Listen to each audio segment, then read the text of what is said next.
வணக்கம் வருண் டாக்ஸ் நேயர்களே. இன்னைக்கு வந்து மாடர்ன் வேர்ல்டில் வந்து அன்னைக்கு காலகட்டத்திலலாம் வந்து பார்த்தீங்கன்னா ரோம் பெரிய சிட்டி அப்படின்னு சொல்லுவாங்க. கெய்ரோ பெரிய வந்து சிட்டியாக வந்து ரொம்ப காலமாக இருந்துச்சு. அலெக்சாண்ட்ரியா அப்படிங்கிற சிட்டி வந்து வேர்ல்டு ஃபுல்லாக இருந்துச்சு. இது மாதிரி வந்து முன்ன இருக்கிற காலகட்டத்தில் சிட்டிஸ் அப்படிங்கிறது வந்து இன்றைக்கி இருக்க மெய்ஸ் எடுத்து சொல்லிட்டு இருக்காங்க.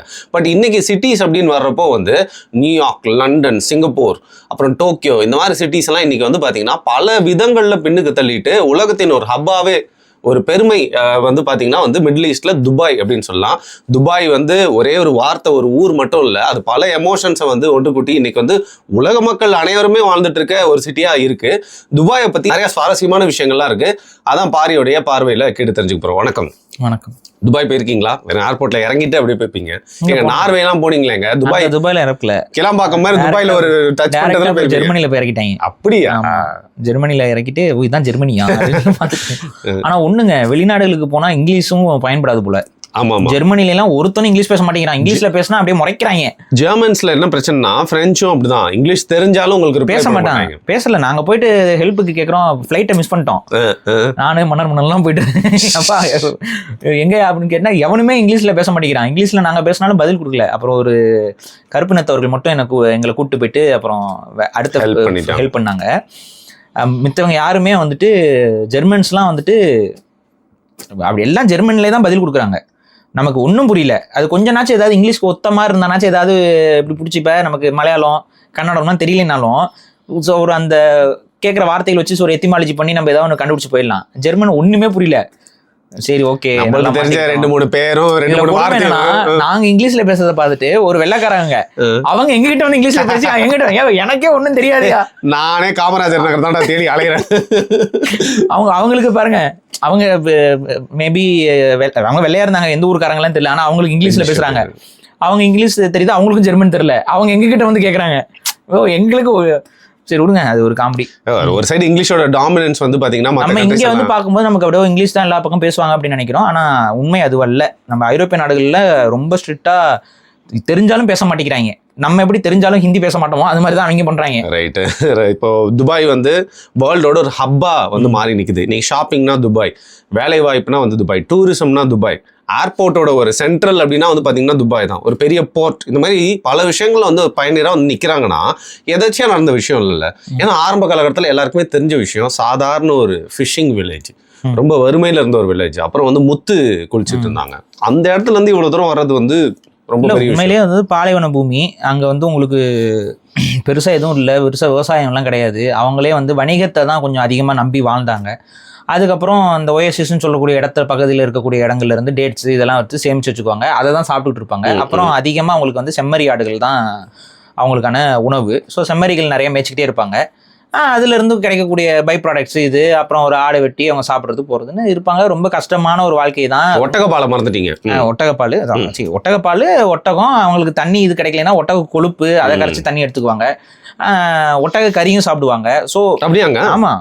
ஏங்க இப்ப நம்ம ஊர்ல முஸ்லீம்லாம் வந்து குர்பானி எதுக்கு வந்து ஒட்டகத்தை அடுத்து பழக்கம் தானே. இல்லங்க, ஓட்டுற மிஷின் எப்படிங்க நம்மளே வந்து அவங்க அதெல்லாம் யோசிக்கல மாட்டாங்க. ஸோ பசி பட்னியில இருந்தீங்கன்னா எல்லா வேலையும் பண்ணுவீங்க. நீங்க கேட்கறது தப்பா எடுத்துக்காதீங்க. டெசர்ட்ல இருந்தா நம்மளோட மைண்ட் செட்டே வேற மாதிரி தான் இருக்கும்.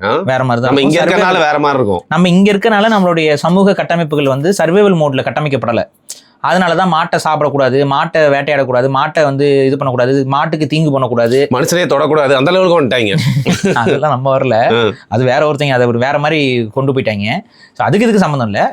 பட் நம்மளை பொறுத்த வரைக்கும் என்னன்னா, இந்த மாதிரியான உயிர் கொள்ளாமை கோட்பாடு இதெல்லாம் வந்து சர்வைவலுக்கு நமக்கு தேவையான அளவு மற்ற விஷயங்கள் இருந்ததுனால தான் அந்த உயிர் கொள்ளாமை கோட்பாடு, அகிம்சை, அந்த விஷயங்கள்லாம் இங்கே நம்மகிட்ட உருவாகுது.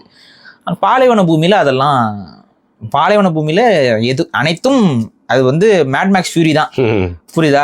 எல்லாத்துக்கும் எல்லாம் ஓகே, நமக்கு பிரச்சனைனா என்ன வேணாலும் பண்ணலாம், இதுனா என்ன வேணாலும் பண்ணலாம் அப்படிங்கிற மாதிரி தான் அடிச்சுக்கிட்டும் உடச்சுக்கிட்டும் கிடந்தாங்க. அதனால தான் பெரிய அளவுக்கு வளர்ச்சியை நோக்கி நகர முடியல.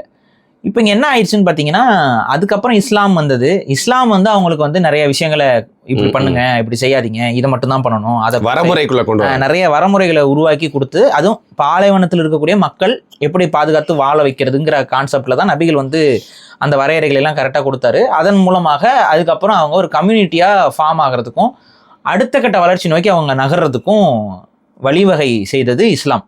இஸ்லாம் அங்கே வராமல் இருந்துச்சுன்னா அங்கே இன்னும் அதுல பாதாளத்துக்கு தான் போயிருந்திருப்பாங்க அந்த மக்கள். சேவேஜஸா அப்படிதான் இருந்திருப்பாங்க. இஸ்லாம் வந்ததுனால அவங்க தப்பிச்சாங்க, இல்லைன்னா அவங்களுக்கான எந்த வளர்ச்சியுமே நடந்திருக்காது. இப்போ இந்த ஃபிஷிங் வில்லேஜா இருக்காங்க, முத்து குளிச்சுட்டு இருக்காங்க. அப்ப யாரோ போற வர மூலியமா உங்களுக்கு பாத்தீங்கன்னா படகு மூலியமா வியாபாரம் நடந்துட்டு இருக்கு. அப்புறம் என்ன ஆயிடுச்சு, ஒரு பாயிண்ட் ஆஃப் டைம்ல எல்லாமே கொஞ்சம் பின்னாடி தான், எல்லாமே இஸ்லாம்லாம் வந்ததுக்கு அப்புறம் தான். அதுக்கு முன்னாடி அது கூட இல்ல. அதுக்கப்புறம் பாத்தீங்கன்னா ஒரு பெரிய தொல்லை வந்து நிக்குது, ப்ராசஸ் பால்ஸ் வர ஆரம்பிச்சிருச்சு. அதுக்கப்புறம் இவரோட அந்த முத்து குளிக்கிற அந்த பிசினஸும் பெருசா போகாம ஆயிடுச்சு. அப்புறம் என்ன பண்றாருன்னே ரொம்ப நாள் வறுமையில இருந்துட்டு ரொம்ப நாளுக்கு அப்புறம் கண்டுபிடிச்சது தான் அந்த ஆயில் இதெல்லாம். அப்புறம் தான் வந்து கதையே மாறிடுது. ஆமா, கச்சா எண்ணெய்ங்கிறது அது வணிகம் செய்ய முடியும் அப்படிங்கிறது அது ஆக்சுவலா முன்னாடியே கண்டுபிடிச்சிட்டாங்க. நிறைய பேர் நம்ம என்ன நினைச்சுக்கிறோம், கச்சா எண்ணெய் வந்து ஐரோப்பியர்கள் தான் வந்து பின்னாடி இதை கண்டுபிடிச்சாங்க அப்படின்னா. ஆக்சுவலா வந்துட்டு நிலத்தை தோண்டினாவே அங்க குடிக்கிற தண்ணி வராது, அவங்களுக்கு அங்கே குடிக்கிற தண்ணியே இருக்காது. அது வந்து ஒரு எண்ணெய் கலந்து தண்ணி வரும், அதை வந்து அவங்களால ஒன்றும் ப்ராசஸ் பண்ண முடியாது, அப்படியே விட்டுருவாங்க. நிலத்துக்கு அந்த கிணறு தோன்ற பழக்கமே அவங்கக்கிட்ட இல்லாமல் போயிடுச்சு. ஸோ இப்போ இது என்ன ஆகுதுன்னா, கிணறு தோண்டினா தண்ணி வருது, ஆனால் தண்ணியில் வந்து அந்த ஒரு ஃபவுல் ஸ்மெல்லோட அது வருது, அது அந்த தண்ணியை நம்மளால் பயன்படுத்த முடியலங்கிற அந்த பிரச்சனை இருந்துகிட்டு இருந்துச்சு.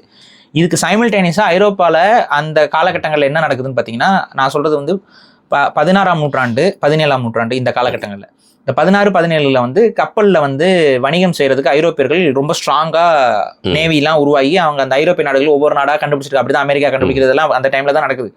அப்போவே அவங்க என்ன பண்ணுறாங்கன்னா, ஆயில்லாம் கண்டுபிடிக்க ஆரம்பிச்சிட்டாங்க. அந்த ஆயில் எங்கேருந்து அவங்க எடுத்தாங்கன்னா திமிங்கலங்கள்லேருந்து எடுத்தாங்க. நீங்கள் சொல்லிங்க அன்னைக்கு. அவங்க திமிங்கலங்களை வேட்டையாடி அப்படி நிறைய கொண்டுட்டாங்க. அவங்க திமிங்கலத்திலேருந்து எண்ணெய் எடுக்க முடியும் அப்படின்னு சொல்லி, இத்தனைக்கும் அவங்க அந்த எண்ணெய் எதுக்கு திரும்ப பயன்படுத்தாங்க கொஞ்சம் யோசிச்சு பாருங்க. காஸ்மெட்டிக்ஸ், விளக்கரிக்கு அடப்பாங்க. அந்த எண்ணெயை அவங்க ஒன்றும் பெட்ரோலுக்கோ பயோடீசல் அப்படிலாம் அவங்க பயன்படுத்தலை, அதை அவங்க பயன்படுத்தினது விளக்கரிக்கிறதுக்கு. ஒரு சூப்பர் ப்ராடக்ட் கூட இல்ல, விளக்கரிக்கிறதுக்கு. இப்ப நம்ம ஊர்ல விளக்கரிக்கிறதுக்கு என்ன பண்ணணும், நம்ம என்ன வச்சிருக்கோம், அதுக்கு விளக்கெண்ணெய் நல்லெண்ணெய் கிருஷ்ணாயில் வச்சிருக்கோம். இல்ல கிருஷ்ணா இல்ல, அது க்ரூட் ஆயில் வந்ததுக்கு அப்புறம் நம்ம வந்து பாத்தீங்கன்னா நல்லெண்ணெய் விளக்கெண்ணெய் முன்னாடி விதைகள்ல இருந்து வரக்கூடிய எண்ணெய்கள் எடுத்தோம். விதைகள்ல இருந்து எண்ணெய் எடுக்க முடியுங்கிறதும் கூட தெரியாம அவங்க இருந்தாங்க ஐரோப்பியர்கள். யோசிச்சு பாருங்க, திமிரு. அதாவது என்னன்னா, இது இந்த திமிங்கலத்தை வந்து நம்ம வேட்டையாடி கொண்டோம்னா அதுல கொழுப்பு கிடைக்குது, அந்த கொழுப்பை உருக்கணும்னா என்ன கிடைக்குது, இவ்வளவுதான் விஷயம். இல்லை இன்னும் நான் சொல்றேன், உண்மையாகவே விவசாயம்லாம் அவங்களுக்கு தெரியாது. ஐரோப்பியர்களுக்குலாம் விவசாயம்லாம் வந்துட்டு இந்தியா மற்றும் மற்ற நாடுகள், ஆசிய நாடுகளுக்கு வந்து பார்த்ததுக்கு அப்புறம் தான் அவன் விவசாயத்துல புரிதலே அவனுக்கு வருது. இருக்கும். நம்மலாம் வந்து விவசாயத்துல எல்லாத்தையுமே சாதிக்க ஆரம்பிச்சிட்டோம், அவனுக்கு அங்க விவசாயத்துல பெருசா கிடையாது. அதனால நீங்க பண்ணி வளர்ப்பாங்க, பண்ணி கொழுப்பை பயன்படுத்தி வீட்டில் விளக்கரிப்பாங்க. பண்ணி கொழுப்பு இருக்குல்ல, அதை வந்து உருக்கி அதை வந்து விளக்கரிப்பாங்க. அதில் இருக்கலே விலை கம்மியான எண்ணெய் அவங்களுக்கு எங்கேருந்து கிடைக்குதுன்னா, அதிகமாக ஊர் ஃபுல்லாக வீடு விளக்குகள் இருக்கும்ல, ஸ்ட்ரீட் லைட். அன்றைக்கெலாம் வந்து பார்த்தீங்கன்னா ஸ்ட்ரீட் லைட்ஸ் வந்து அவங்க வச்சுட்டாங்க. இப்போ நம்ம ஊர்களெல்லாம் வந்து பார்த்தீங்கன்னா வீட்டுக்கு வீடு விளக்கேற்றணும்.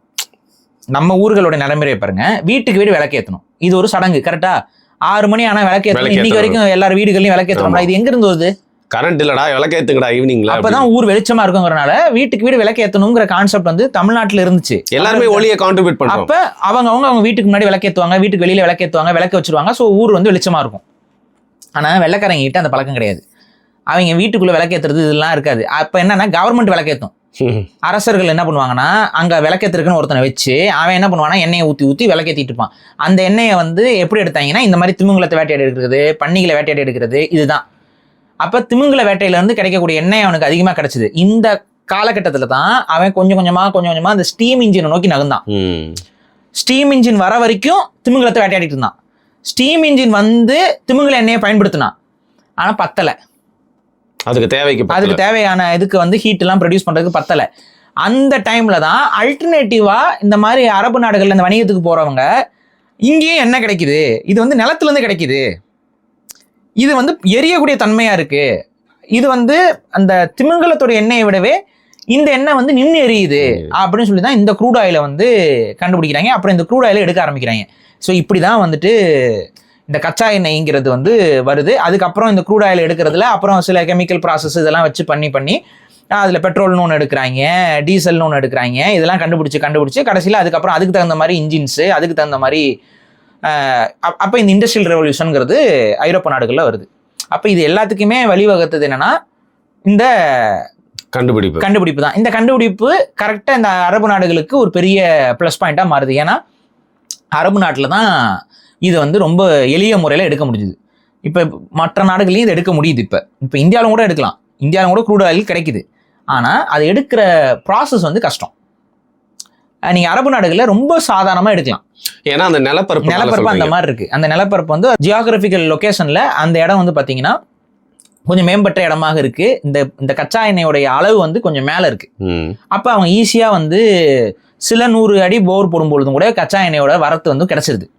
அது நிறைய கிடைக்குது. நம்ம ஊரில் வந்து பார்த்தீங்கன்னா ரொம்ப டீப்பாக இருக்கும், ரொம்ப பாறைகள் நிறைந்த இடமா இருக்குது. அது பாலைவனம், பாறைகள் அதிகமாக இல்லை. இப்போ ஜியாகிரபி பற்றி இந்த நேரத்தில் ஒரு டவுட் கேட்டு புரிதலோடு போயிடலாம். இப்போ வந்து இமயமலையில் மீன்லாம் கண்டுபிடிக்கணும், ஏன்னா அது கடல் கீழே இருந்தது. அதே மாதிரி இந்த இடங்களும் ஒரு காலகட்டத்தில் வந்து நீர்நிலைகளாக கூட இருந்திருக்கலாம் இல்லையா? ஆமாம், நீர்நிலை தான். அதனால தான் நம்மளுக்கு கடலுக்குள்ள இருக்கிற ஃபாசில் மாதிரி இதில் எல்லாமே அந்த ஆயில்லாம் ஃபாசில் தானே. கடலுக்குள்ள இருக்க ஃபாசில் மட்டும் கிடையாதுங்க.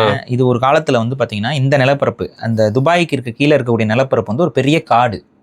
பச்சை பசேல் காடு, பச்சை பசேல் இருந்த ஒரு காடு. அந்த காடு அதுக்கப்புறம் கடலாக மாறுது. அந்த கடல் திரும்ப வெளியில் வருது, புரியுதா? அப்புறம் பாலைவனமாக இருக்கு. ஸோ இந்த ரிச்சஸ்லாம் இருக்கிறதுனால தான் இதெல்லாம் ஆயிலாக மாறி இருக்கு. ஒரு காலத்தில் நல்ல அடர்ந்த காடு அது. அந்த அடர்ந்த காடு கடலுக்குள்ளே போகுது, அது பாலைவனமாக அடுத்து அது கடலுக்குள்ளே போனோன்னே அப்புறம் கடலுக்குள்ளே போயிடும். அதுக்கப்புறம் திரும்ப அது மேலே வரும்பொழுது பாலைவனமாக மாறிடுது.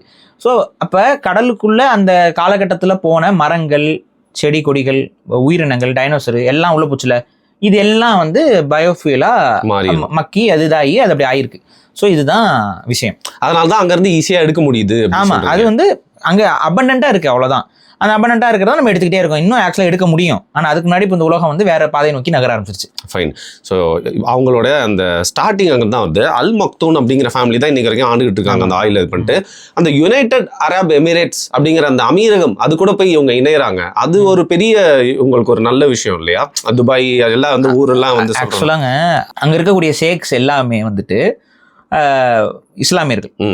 ஆனால் அங்கே இருக்கக்கூடிய ஒரு சில ராயல் ஃபேமிலிஸ் இருக்காங்க பார்த்தீங்களா, அவங்க வந்து பார்த்தீங்கன்னா அதுக்கு அந்த இஸ்லாம் மரபுலேயே வந்துட்டு ஏதோ ஒரு அண்ணனை ஃபாலோ பண்ணிட்டு வந்தவங்க, இன்னொருத்தரை ஃபாலோ பண்ணிட்டு வந்தவங்கலாம் சொல்லுவாங்க. இவருடைய நபியோடைய அதில் ஏதோ ஒன்று சொல்லுவாங்க. அதில் வந்து பார்த்தீங்கன்னா இந்த பர்டிகுலர் இந்த ராஜ குடும்பங்கள் வந்து பார்த்தீங்கன்னா யூதர்களாக இருந்தவங்க, அந்த மதத்திலிருந்து இஸ்லாத்துக்கு கன்வெர்ட் ஆனவங்க. அதாவது இனமா அரேபியர்கள் தான் அவங்க. ஆனால் யூதன், அதாவது அதான் பேசிக்கா யூதர்களாக இருந்தவங்க அப்படியே கன்வெர்ட் ஆகுறாங்க, முஸ்லீமா கன்வெர்ட் ஆகுறாங்க. இப்போ இனமா அவங்க என்னவா இருந்தாங்கன்னு நமக்கு தெரியாது. ஏன்னா யூதர்கள்ங்கிறவங்க அரபிய இனத்திலையும் இருந்தாங்க, வெளி இனத்திலையும் இருந்தாங்க.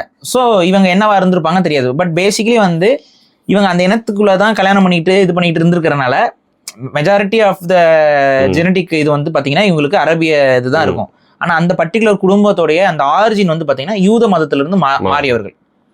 ஸோ இது வந்து ஏன் பேச்சு பொருளாக இருக்குன்னு பார்த்தீங்கன்னா இந்த ராஜ குடும்பத்தின் மேலே நிறைய அலிகேஷன்ஸ் வந்து அங்கே இஸ்லாமிய சமூகமும் முன்வைத்து கொண்டே இருக்கு இன்னைக்கு. அதனால தான் பார்த்தீங்கன்னா இஸ்லாம்லாம் ஒரு பக்கம் இருக்கும், இந்த துபாய், இந்த சவுதி அரேபியா, இந்த இவங்க எல்லாம் ஒரு பக்கம் இருப்பாங்க.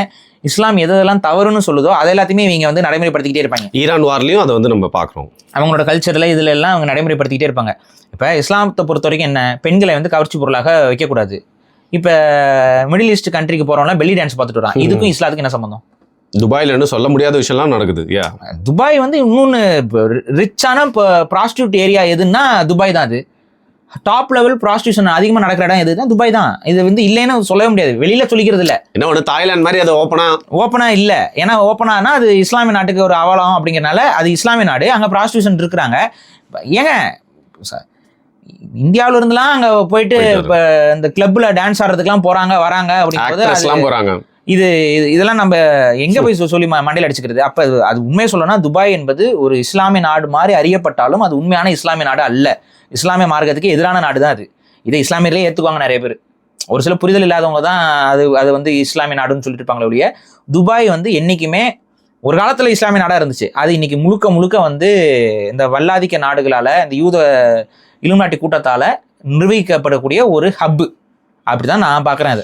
ஸோ நிறையா இஸ்லாமிக் கண்ட்ரிஸ் இருந்தாலும், நிறையா பாலைவன நாடுகள் இருந்தாலும், அங்கே எல்லாத்தையும் எண்ணெய் வளம் இருந்தாலும் வெஸ்ட் வந்து சில கண்ட்ரிஸ்க்கு மட்டும்தான், சில ஊருக்கு மட்டும்தான் சப்போர்ட் பண்ணுது. அவங்கெல்லாம் மட்டும்தான் இந்த ஆயிலை வச்சு முன்னேறி சூப்பர் ரிச் ஆகுறாங்க. இல்லை அப்படி இல்லை. அதாவது நீங்கள் இப்போ ஈரான் கிட்ட இருக்கு, பட் உண்மையாகவே இந்த நாடுகள்கிட்ட கொஞ்சம் அதிகமாக இருக்கு. இந்த நாடுகள்கிட்ட அதிகமாக இருக்கனால தான் அவன் என்ன பண்ணுறான், இந்த நாடுகளை வந்து அவனுக்கு தகுந்த மாதிரி. இப்போ பாருங்க, உலகம் முழுக்க இந்த யூரோப்பியன்ஸ் என்ன பண்ணானுங்கன்னா, யூரோப்பிய நாடுகள் இதெல்லாம் என்ன பண்ணானுங்கன்னா, உலகப்போர் இதெல்லாம் கொண்டு வந்து மன்னராட்சியை ஒழிச்சானுங்க. ஆனா இன்னைக்கு வரைக்கும் மன்னராட்சி இருக்கிற நாடுகள் எதுன்னு எடுத்து பாத்தீங்கன்னா அரபு நாடுகள். புரியுதா? ஏன் இப்ப இந்த மன்னர்லாம் ரொம்ப நல்ல மன்னர்களா? இவங்களோட வாழ்வாதாரத்தெல்லாம் பாருங்க, அநியாயத்துக்கு வசதியா சூப்பர் ரிச்சா வந்திருக்காங்க. இங்கெல்லாம் ஏன் புரட்சியா வர மாட்டேங்குது? இங்கெல்லாம் ஏன் கம்யூனிஸ்ட் வர மாட்டேங்குது? ஏன் ரஷ்யால தான் வரணுமா? இதுல தான் வரும். இப்போ புரியுதா? இவங்க வந்து என்னன்னா, இவங்களுக்கு இந்த மன்னர்கள் வந்து இந்த நாட்டையும் இந்த நாட்டு வளத்தையும் விற்கிறதுக்கு தயாரா இருக்காங்க. ஸோ இந்த நாட்டையும் இந்த நாட்டு வளத்தையும் விற்கிற வரைக்கும் இந்த மன்னர்கள் அங்க இருக்கலாம். இப்ப நீங்க கவனிங்க, ஈரான்ல வந்து ஒரு புரட்சி ஏற்பட்டு அந்த புரட்சிக்கு அப்புறம் இஸ்லாமிய மார்க்கம் வந்து அங்க ஆட்சியில் அமர்ந்து அவங்க வந்து ஒரு ஆட்சி நடத்திட்டு இருக்காங்க. திரும்ப அந்த ஆட்சியை கவுத்துட்டு யாரை கொண்டு வருவோம்னு சொன்னா பகலவி மன்னர்கள் வந்து நான் திரும்ப வந்து மன்னருக்கு வந்து முடிசூட்டுவேங்கிறான் பாருங்க. யாரு? யுஎஸ் சொல்லுது பாருங்க. திரும்ப அந்த அரசனை கொண்டு வந்து நான் வந்து ஆட்சி அமர்த்துவோம் அப்படிங்கிறது சொல்றானா? நோக்கம் என்ன? ஒரு மாடர்ன் கண்ட்ரி சூப்பர் பவர் ஏன் இன்னொரு இடத்துல மன்னர் ஆட்சியை நிறுவ பார்க்கணும் பாருங்க. ஏன்னா அவனுக்கு தேவைப்படுற இடத்துல அவன் மாத்தி மாத்தி வேலையை பார்ப்பான். ஐரோப்பிய நாடுகள் அப்படிதான் வந்து நயவஞ்சகத்தை கையாண்டு இருக்குது. ஐரோப்பிய நாடுகள்லாம் சொல்ல மாட்டேன், அந்த பவர் இது பண்ற அந்த ஒரு ரகசிய கூட்டம், அந்த ரகசிய கூட்டம் என்னைக்குமே அவனுக்கு தேவைன்னா அங்கே மன்னரை வைப்பான், அவனுக்கு தேவையில்லைன்னா அங்கே மன்னரை வச்சு உடச்சு விட்டுட்டு புரட்சியுமா. இப்போ இந்தியா வந்து ஒரு டெமோக்ராட்டிக் இது மக்களாட்சி தான் இருக்கு. இந்த மக்கள் எல்லாம் மக்களா தேர்ந்தெடுத்து தான் ஆட்சி செய்யறாங்க. இந்த மக்களுக்கு வந்து நம்ம வந்து சில நேரங்கள் தவறான முடிவு எடுக்கிறாங்க, சில நேரம் சரியான முடிவு எடுக்கிறாங்க. பட் அடுத்த எலெக்ஷன் ரொம்ப தப்பு பண்ணிட்டு இருக்கிறேன், அடுத்து நம்ம என்ன பண்ணுவோம்? வாய்ப்பு இருக்கு நம்ம கிட்ட. நம்ம அடுத்த 5 வருஷத்துல அவங்கள தூக்கி அடிச்சிருவோம். கரெக்டா? ஒரு அளவுக்கு மேல பிஜேபி ஆடுதுன்னு என்ன ஆகும்? அவ்வளவுதான். மக்கள் பிஜேபி வேணா காங்கிரஸும் பாங்க, காங்கிரஸ் ரொம்ப அடிச்சு பிஜேபி, இப்படித்தானே நடக்கும். ஆனா இந்தியாவுக்குள்ள இப்ப இந்த பன்னாட்டு நிறுவனங்கள் என்ன பண்ணுது? தேவையில்லாம இந்த ஜென்சி கரப்பாம்பூச்சி இதெல்லாம் எதுக்கு? எங்க இருந்து ஃபண்டிங் எங்க இருந்து வருது? நோக்கம் என்னன்னா, இது வந்து ஒரு ஜனநாயக நாடு. இந்த ஜனநாயகத்துல சில குறைபாடுகளே இருந்தாலும் இது ஜனநாயக நாடு. ஒரு லெவலுக்கு மேல ஒருத்தன் ஆடுறான்னா அப்புறம் மக்கள் கோவப்பட்டாங்கன்னா ஆட்டோமேட்டிக்கா அவங்கள தூக்கி கடாசிடுவாங்க. ஆனா மக்களே தூக்கி கடாசாம இருக்கும் பொழுது அதை எப்படியாவது உடைச்சு விடணுங்கிறதுக்காக சதி வேலைகள் பண்றானுங்களா? எந்த நாட்டையும் நிம்மதியாக வாழ விட மாட்டாங்க. ஸோ இவங்களை பொறுத்த வரைக்கும் இப்போதைக்கு நிம்மதியாக வாழக்கூடிய நாடுகளாக அறியப்படக்கூடிய அத்தனை நாடுகளுமே இவன் கட்டுப்பாட்டில் இருக்க நாடுகள் தான். அந்த அடிப்படையில் சவுதியா இருந்தாலும் சரி, துபாயா இருந்தாலும் சரி, இவைகள் இந்த உலக வல்லாதிக்க கும்பலுடைய கைப்பாவைகளே. அதனால தான் இப்போ ஈரான் வந்து குண்டுகளை போட்டு அடின்னு அடிச்சது. இப்போ அடிச்சதுல அது கொஞ்சம் எக்ஸ்போஸ் ஆகி நிற்குது. அவங்களோட லெவல் வந்து எக்ஸ்போஸ் ஆகி நிற்குது. இப்போ அமெரிக்காவுக்கு சால்ரா அடிச்சுக்கிட்டு இருக்கிறனால தான் இவங்க சர்வைவ் ஆகிட்டு இருக்காங்கிறது அம்பலப்பட்டுருச்சு, ஓப்பனாக தெரிஞ்சிச்சு. இப்போ என்னன்னா, அவங்க துபாய் மக்களுக்கே வந்துட்டு அந்த அரசாங்கத்துக்கு சப்போர்ட்டா இல்லை. இதான் உண்மை. அங்க இருக்கக்கூடிய மக்கள் வந்து ஈரான் குண்டு போடுறதுனால கொஞ்சம் வெறுப்பு அவங்களுக்கு இருந்தாலும் நிறைய பேருடைய கருத்து என்னன்னா, இவங்க அடி வாங்கணுங்க, அமெரிக்காவுக்கு ஓவரா சால்ரா அடிச்சுட்டு இருந்தாங்கிறது தான் அங்க இருக்கக்கூடிய மக்களுடைய மன ஓட்டமே. அமெரிக்காவுக்கு ஓவரா சால்ரா அடிச்சுல, இப்ப பாரு அவன் உனக்கு வேலையே செய்யல, அவன் அவனை பாதுகாக்கவே இல்லை, அவனை விட்டுட்டு ஓடிட்டான் பத்தியா, அவனோட படையெல்லாம் திரும்ப பெற்றுக்கிட்டான் பத்தியா, இதுதான் பிரச்சனை. இப்போ இவங்க உடனே என்ன பண்றாங்க, நம்மளே வந்து ராணுவம் கொடுக்கணும், நம்மளே ராணுவத்துக்கு நாங்க ஹையர் பண்றோம், இந்தியர்களுக்கெல்லாம் கூப்பிடுறாங்களே, ரெக்ரூட் பண்றதுக்கு தயாரா இருக்கும். வந்து வாங்க, நாங்க அதிகமா சம்பளம் கொடுக்குறோம், வாங்க, ராணுவ பயிற்சி இருக்கிறவங்க எல்லாம் வாங்க வந்து கூப்பிட ஆரம்பிச்சிட்டான். இப்போ புரியுதா இவங்களோட நிலைமை என்னன்னு? ஸோ இவங்க வந்து அடிமை கூட்டம். இது வந்து என்னதான் வசதியான நாடுகள் மாதிரி இருந்தாலும் என்னை பொறுத்த வரைக்கும் துபாய், சவுதிலாம் அடிமைகள் தான். அது வந்து அவங்களுக்கு இந்த நாடுகளுடைய கைப்பாவைகளாக செயல்பட்டு கொண்டிருப்பார்கள். ஓகே, ஸோ இந்த 90களில் இவங்க வந்து பீக் அடைஞ்சிடறாங்க ஆயில வச்சு. நம்மளே அப்பதான் பாத்தீங்கன்னா அந்த துபாய் மாமா, அப்புறம் லிஃப்ட் ரிப்பேர் பண்றதுக்கு நம்ம போறோம், அதெல்லாம் கேள்விப்பட்டோம். அதுக்கப்புறம் பெட்ரோல் கொஞ்சம் கம்மி, அதாவது ஆயில் கொஞ்சம் கம்மியாகுதுன்னு தெரிஞ்சோன்னே ஒரு நல்ல ஒரு ரூட் எடுக்கிறாங்க. அதை நீங்க எப்படி பாக்குறீங்க? சம்மர் ரிவைவல் அது அப்படியே ஒரு பெரிய, நீ என்னடா டிஸ்னிலாண்டு, நாங்க எங்க ஊரே வந்து டூரிஸ்ட் ஹப்பா மாத்திரம்னு சொல்லிட்டு அதுல இன்னைக்கு நம்பர் 1 பாத்தீங்கன்னா நீங்க ஷாப்பிங்கா இருக்கட்டும், இந்த மாதிரி ஆர்டிபிஷியல் எக்ஸ்பீரியன்சஸ் நீங்க பாக்கணும்னா துபாய் தான். அது வந்து ஒரு பெரிய நல்ல டர்ன்ல. அது வந்து அது எப்படி நம்ம பார்க்கணும்னாங்க, அவங்களுக்கு தெளிவா தெரியுது இந்த கச்சா எண்ணெய் நம்ம கையை விட்டு போயிடும், என்னைக்கு இருந்தாலும் போகும். ஏன்னா வேற ஒரு புது டெக்னாலஜி வந்துச்சுனாலும் இது வந்து வீணா போயிடும். அப்ப இதை பயன்படுத்தி நம்ம வந்து நம்மளோட எப்படி நம்ம பொருளாதாரத்தை கட்டமைச்சுக்கிறதுன்னு யோசிச்சாங்க.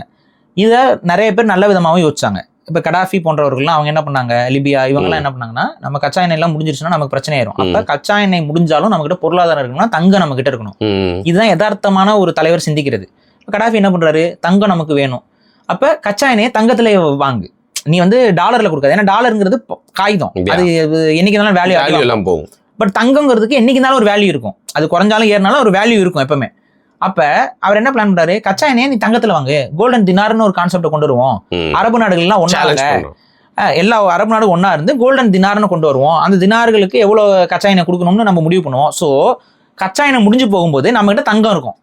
ஸோ தங்கத்தை வச்சு நம்ம நாடுகளை பாதுகாத்துக்கலாம், பொருளாதாரத்தில் வளர்த்துக்கலாம். இதுதான் ஒரு யதார்த்தமான சிந்தனை. இதை அவர் செஞ்சாரு. இதை செய்யக்கூடாதுன்னு சொல்லி இவங்க பிரச்சனை பண்ணாங்க. அப்புறம் அவரை வந்து காலி பண்ணாங்க.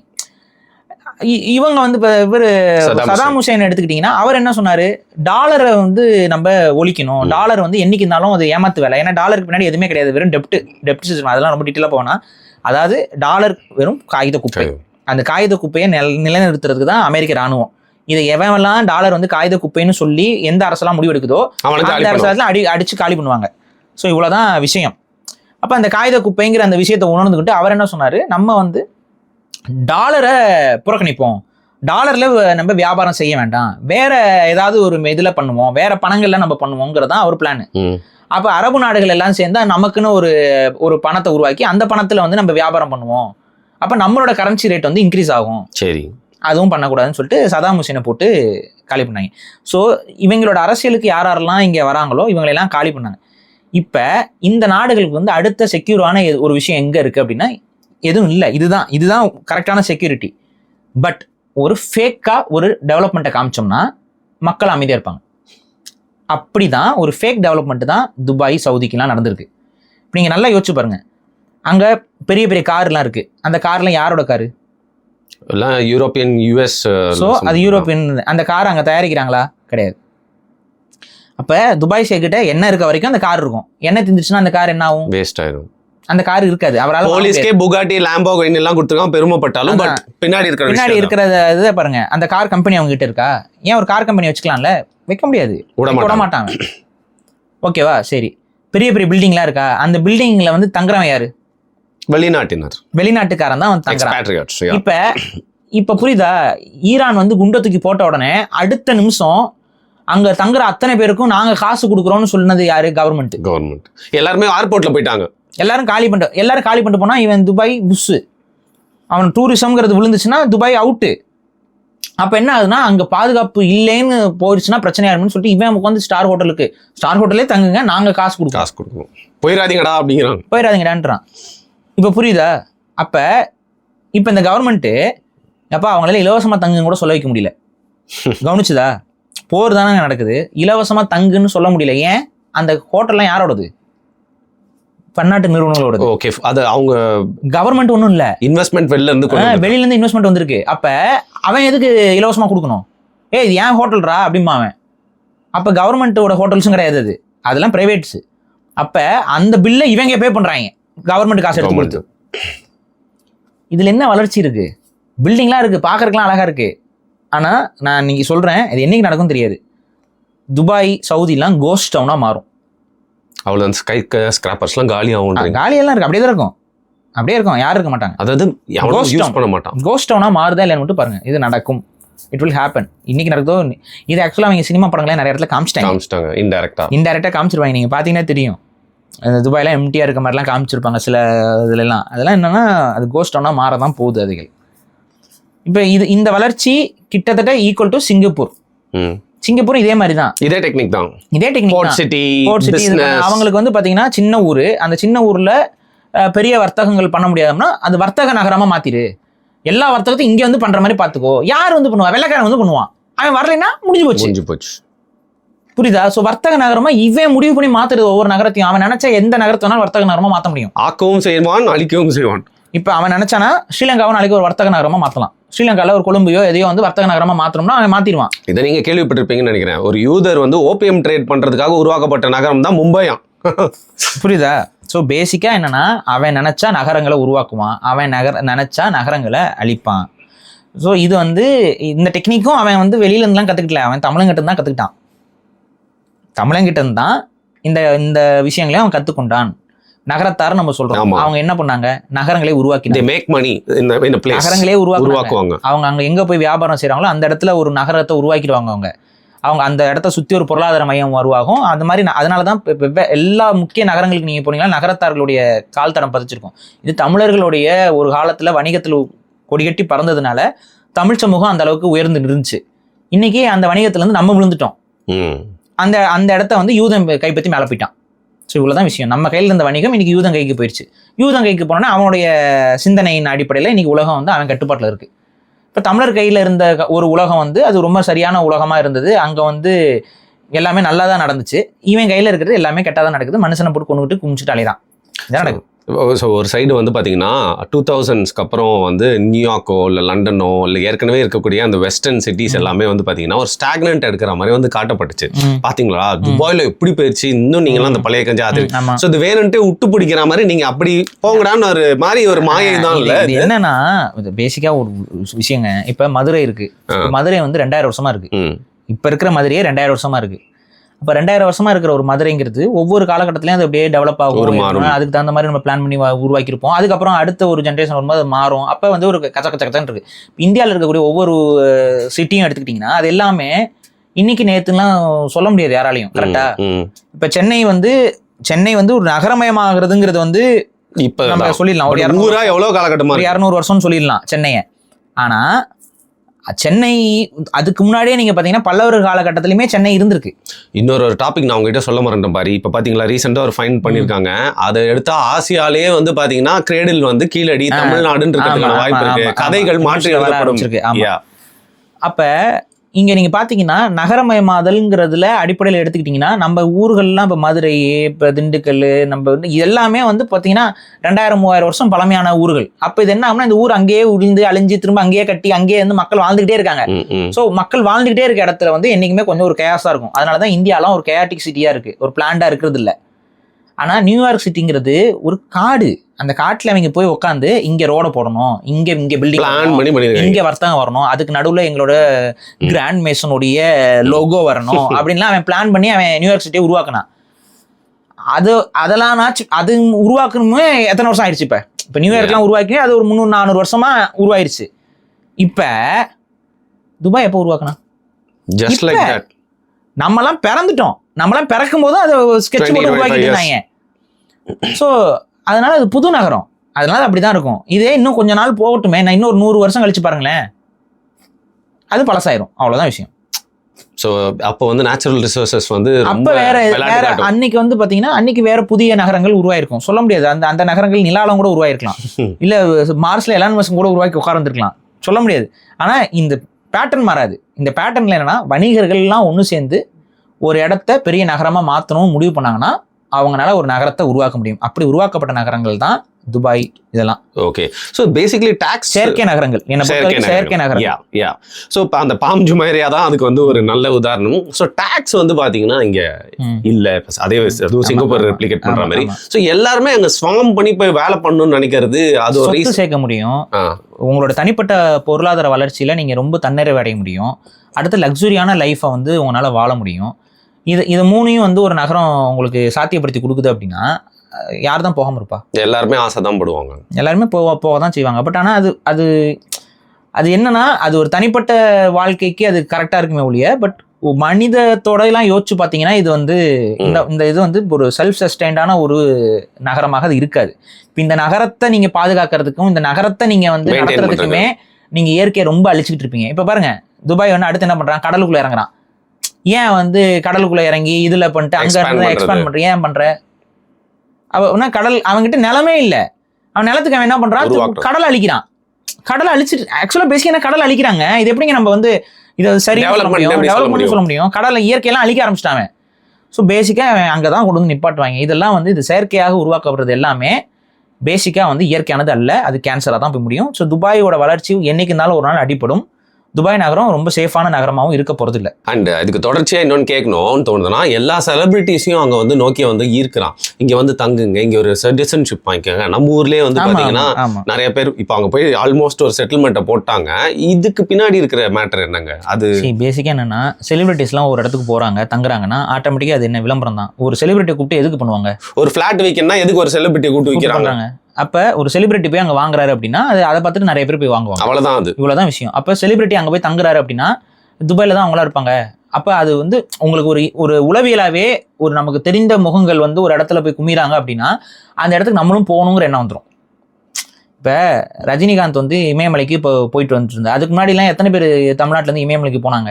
ஒரு ஃபேன்சியா இல்லை ரஜினிகாந்த் தானே அடிக்கடி போகிறத பார்த்துட்டு நம்மளும் கேதார்நாத் பத்ரிநாத்துக்கு போகணும்னு எத்தனை பேர் இங்கேருந்து கிளம்புனா சவுத்தில் இருந்து. புரியுதா? அப்போ ஒரு செலிபிரிட்டி ஒரு வேலையை செய்கிறாருன்னா அதை பார்த்து இன்ஸ்பயர் ஆகி நம்மளும் செய்யணுங்கிற எண்ணம் வரும். அப்போ ஒரு செலிபிரிட்டியை நம்ம இப்போ இவங்கெல்லாம் வந்துட்டு டேரெக்டாக போயிட்டு துபாயில் போயிட்டு என்ன பண்ணுறதுன்னு தெரியல. அங்கே போனால் இங்கே பொழப்ப யார் பாப்பா? ஸோ அப்போ அவன் என்ன பிளான் பண்ணுறான், ஒரு கேளிக்கைக்கான நகரமாக மாற்றிக்கிட்டே இருக்கான். எல்லா கேளிக்கைகளும் அங்கே இருக்கும். நீங்கள் போதையா கிடைக்கும், பொம்பளையா கிடைக்கும், இது சூதாட்டமா கிடைக்கும், கார் ரேசிங்கா கிடைக்கும். இப்போ கார் ரேசிங்னா ஒருத்தர் போயிட்டாராங்க கரெக்டா.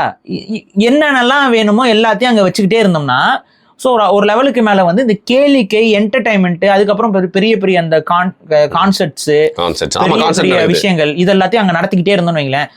துபாயில் போயிட்டு சவுத் இந்தியாவுக்கான ஃபிலிம் ஃபெஸ்டிவலை கொண்டு போய் துபாயில் வைப்பாங்க.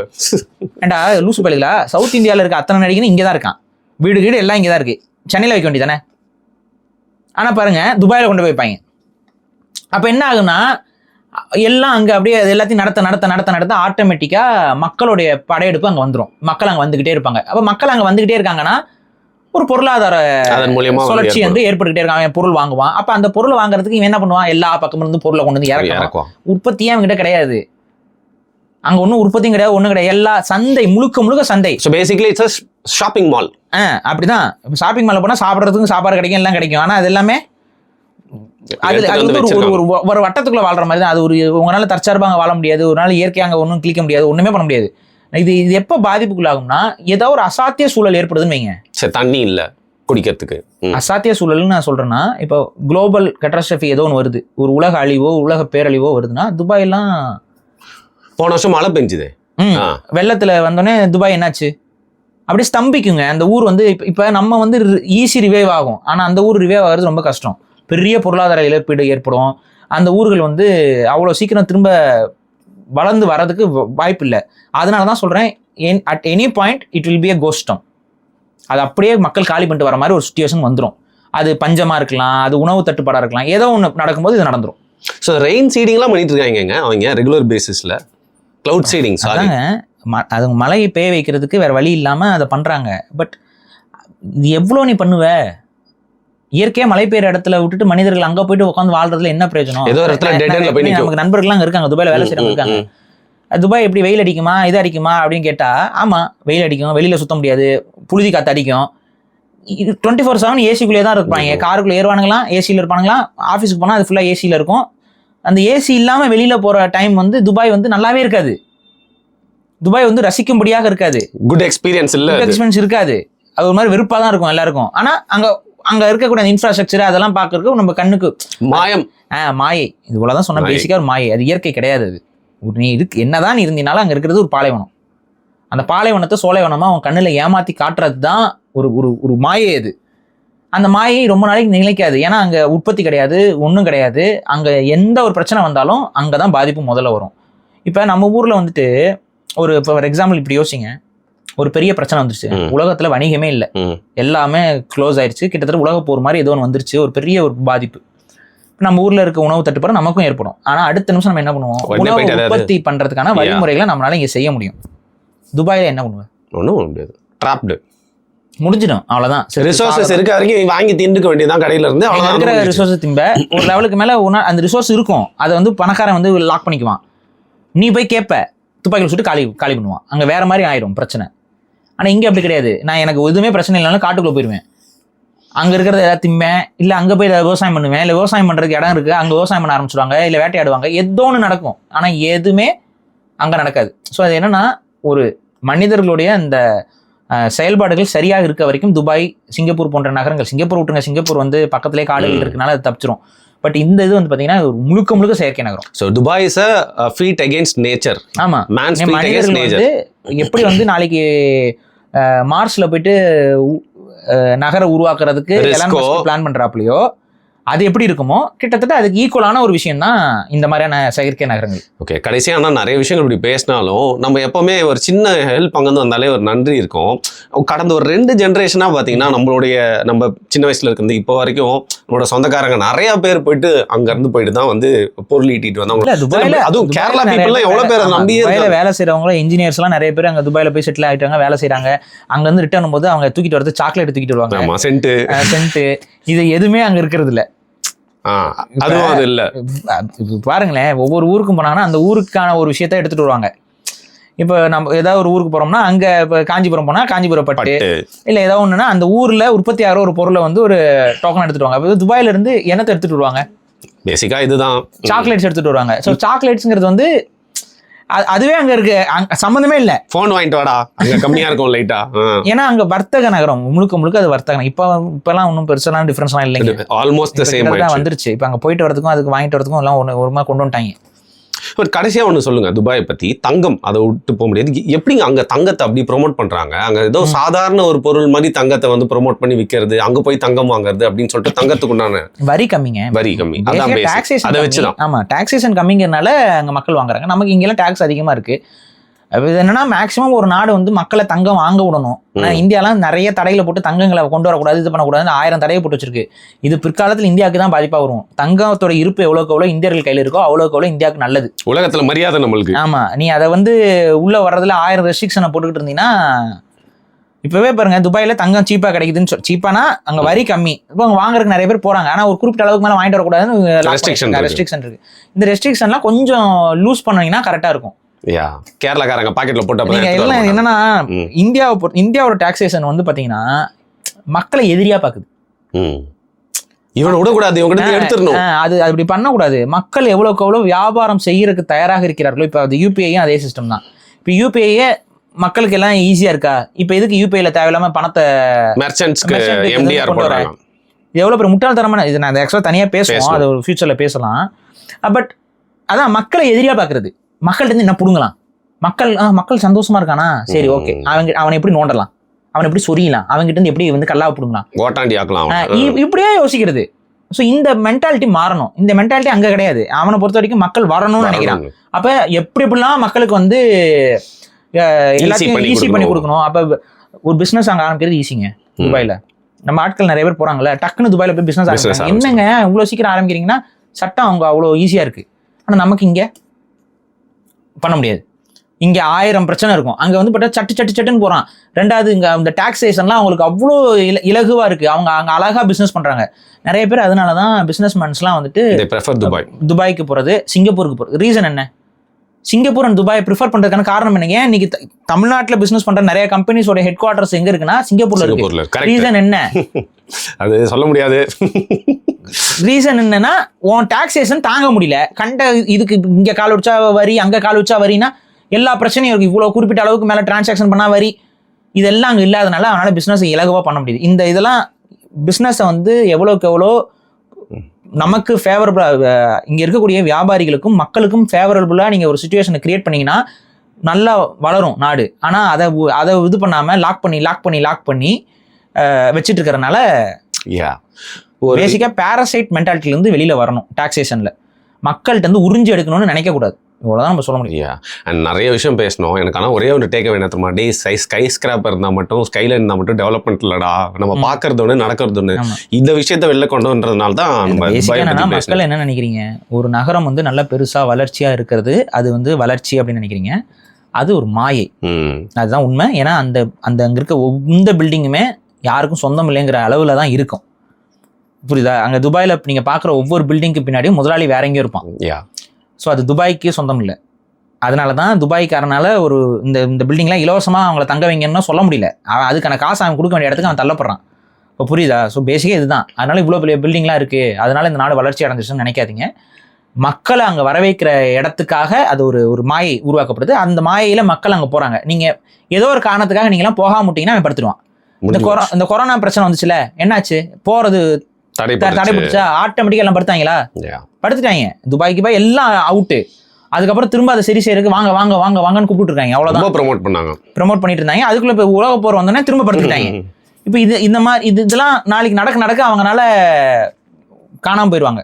ரொம்ப நாளைக்கு நிற்க முடியாது. ஸோ அவங்க நின்று இருக்கணும் அப்படின்னா அவங்களுக்கு இருந்த ஒரே ஆப்ஷன் கடாஃபி கொண்டு வந்த முறைமை தான். தங்கத்துக்கு அவங்க மாற்றிருக்கணும், கச்சா எண்ணெயை மாற்றலை. அதுக்கு பதில் கேளிக்கை நகரமாக மாற்றி நிற்கிறாங்க. கேளிக்கை நகரங்கள் வந்து நிலைச்சு நிற்காது. இப்போ லாஸ் வேகாஸ் இருக்குல்ல, ஒரு காலத்தில் லாஸ் வேகாஸ் இப்போ லாஸ் வேகாஸ் பார்த்தீங்கன்னா அது அந்த அளவுக்கு இல்லை. இப்போ கொஞ்சம் இறங்கிடுச்சா, குற்றாலம் மாதிரி மாறிடுச்சு. அது மாதிரி ஆயிடுச்சுல. அதுதான் நடக்கும். Right, okay. இந்த ஊரை பற்றி ஏன் பேசினா உலக அரசியல் நிறைய இருக்கு புரிஞ்சுக்கலான்றதெல்லாம் மக்களுக்கு நிறைய விஷயங்கள் அந்த மாதிரி தோன்றப்பட்டிருக்குன்னு நினைக்கிறேன். மிக்க நன்றி பாரு. நன்றி.